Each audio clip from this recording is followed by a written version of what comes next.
পাটে দেখতেছি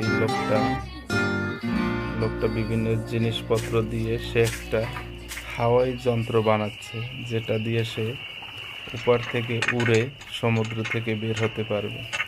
সে যে জিনিসটা সমুদ্র থেকে পেয়েছে সেটা সেখানে সংযোজন করলো এবং তার একটা হাওয়াই প্লেন তৈরি করে ফেললো।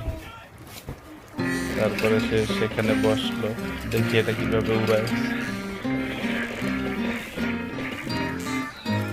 বসার পরে সে প্রস্তুতি নিচ্ছে এবং এই গাছের মাথায় একটা কাপড়ের ভিতরে কিছু পাথরের টুকরো রেখে ওয়েট তৈরি করেছে এবং ওটা কেটে দিলেই সে উপরে উড়ে যেতে পারবে। পাখিটাকে নির্দেশ দিল ওটা রশিটা কেটে দেওয়ার জন্য। দারুণ একটা অনুষ্ঠান।